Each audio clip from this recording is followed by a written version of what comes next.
بالقضية الفلسطينية، قال السنوار، قال فلان، قال فلان، وأنت رصاصة ما ضربتهاش في فلسطين، وأنت رصاصة وأنت راقد في الصالون تاعك مقابل الشاشة تاع التلفزيون ولا شاشة الحاسوب وتقنبر بالشعب الجزائري.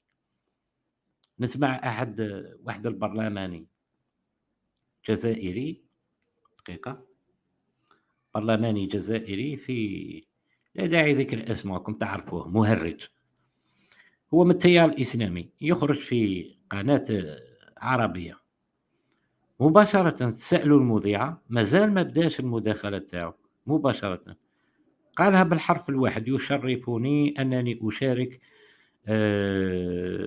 معكم ومع جمهور قناتكم العربي المتصهين." فهم مليح. هذا منذ سنتين أو 3 سنوات كان يدعي أنه عروبي إسلامي، هو ما زال مع التيار الإسلامي في الجزائر. لماذا لماذا الشعب العربي متصهين؟ لماذا العرب متصهينون؟ لأنك أنت مجاهد يعني مثلًا، أنت مجاهد، وأنا نعرف هذا الشخص باللي أجل حتى إلا ما كانش يسمع لي من قبل وأنا متأكد أنه يسمع لي، راح يلحقوا كلامي. يا ريت، يا ريت بما أنك حار في كل على فلسطين، في كل مرة تخرج تهرّج باسم فلسطين ولا تستحي ولا تحشم، فيا ريت تقدّم لنا دليل أن أنك أنت أحسن من الشعب العربي هذاك اللي راك تسب فيه، اللي راك تشتم فيه، أنك أنت أحسن منه، أنك أنت مثلًا ساهمت في الدفاع عن فلسطين، في الحرب في فلسطين، أو أبوك ساهم في الحرب، لا، أو أبوك أو جدك ساهموا في الحرب لتحرير الجزائر. يا ريت تخرج وتقدّم لنا أسماء المجاهدين في عائلتك. هل حاربتوا أصلًا أنتم أمثالكم، هل حاربوا أصلًا لتحرير الجزائر؟ بتتكلموا على تحرير فلسطين؟ هل أصلًا أنتم شاركتوا في تحرير الجزائر؟ تحب كي نقول لكم هاكا؟ أمثالكم لازم نقولوا لهم هاكا.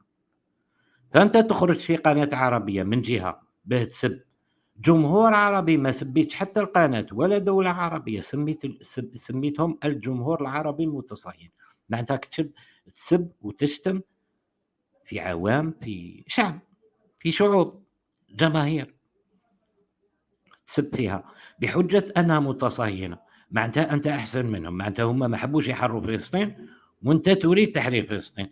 طيب أثبت لنا بالدليل أنك شاركت، أنت ولا اللي جابك شاركوا في تحرير الجزائر أصلًا. تحبوا كي نتكلموا معاكم هاكا؟ تحبوا كي نقول لكم هاكا؟ أنكم ما شاركتوش أصلًا في تحرير الجزائر ولا فكرتوا في تحرير الجزائر؟ أجل.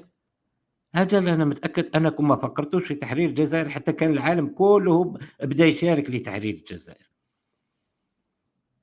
أجل. كاين جزائريين جزء قلة شاركوا في حرب 48، لكن كاين جزائريين كثير لم يلتحقوا بالثورة حتى 56 57. قبل ذلك واش كانوا يديروا؟ كانوا في فلسطين واقيلا يحاربوا، لذلك تأخروا الالتحاق بالثورة. لذلك وحتى 1956 حتى العالم قريب كاع بدا يشارك في دعم الجزائر باه هما يلتحقوا.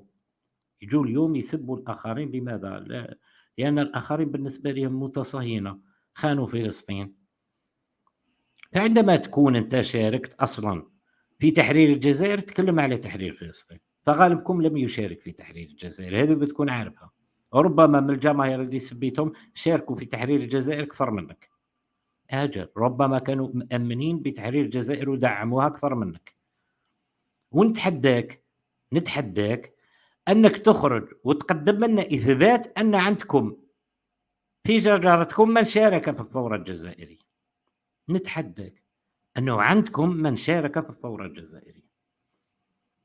فأنا نقدر نقدم لك في شجرتي من شارك في الدفاع عن الجزائر من وقت الأتراك حتى الثورة الجزائرية، وحتى اليوم، لأن كلامي اليوم هو دفاع عن الجزائر، ماشي بردة على الجزائريين باسم قضية تقولوا أنها مقدسة وهي مقدسة، لكن المقدس لا يتاجر به لبردعة الشعوب، لتخدير الشعوب. كاين فلسطين، لا ما كاينش فلسطين، كاين مستقبل هذا الشعب وثروات هذه البلاد ومستقبل الجيل القادم، وراهي رايحة البلاد. هل إحنا مديورين باه نخدموا مصلحة هذا الشعب. هل الدولة هذه تأسست وتكسب مشروعيتها بخدمتها لهذا الشعب، أم مانيش عارف، شعارات في الهواء هنا وهناك، نعيطوا كل شعار يخرج لازم نكونوا إحنا جزء منه، باه نكونوا موجودين. هذه الدولة تأسست باه تخدم شعبها وتطوّر شعبها وتخدم أبناء شعبها والأجيال القادمة وتحضّر لهم وتوجد لهم، أم أنها تأسست باه يصفقوا عليها العالم، يصفقوا عليها الأفارقة والأحرار والثوار والآسيويين وعدم الانحياز والشعوب المقهورة والمظلومة هل هذا هو هدف تأسيس الجزائر، دولة الجزائر؟ هو خدمة الآخرين ونساو شعبنا.